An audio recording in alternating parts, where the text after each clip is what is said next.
প্রতিটা প্রাণীরই জীবন আছে। আমরা প্রতিদিন যেমনভাবে আমাদের যত্ন নেই, ঠিক তেমনভাবেই পোষা প্রাণীগুলোরও যত্ন নেওয়া উচিত। হ্যালো এভরিওয়ান, আসসালামু আলাইকুম। I am Liza and welcome to my page. ভিডিওর শুরুতেই যে পাখিটিকে দেখলেন সেটা আমার মিঠু। বেশ কিছুদিন যাবতই আমি খেয়াল করলাম যে মিঠুর নখ বড় হয়েছে, বাট আমার ব্যস্ততার জন্য মিঠুর নখগুলো কাটা হচ্ছিল না। পরে আজকে যখন বের করলাম, বের করে আমি ওর সাথে খেলছিলাম, তখন হঠাৎই ও আমার হাতে আঁচড় দেয়। আর যা আমি আপনাদের ভিডিও লাস্টে দেখাবো। তো এরপর আমি ওর নখ কাটার ডিসিশন নিই। মিঠু নখ কাটতে ইচ্ছুক না, কিন্তু দেখেন আমি ভিডিওতে কিভাবে ওর নখগুলো কেটে দিলাম।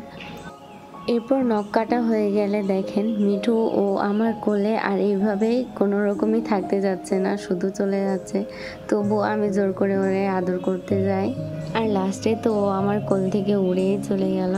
এই যে দেখুন মিঠু আমায় কিভাবে আঁচড় দিয়েছিল, আর মিঠু কী কী কথা বলে তা দেখতে থাকুন।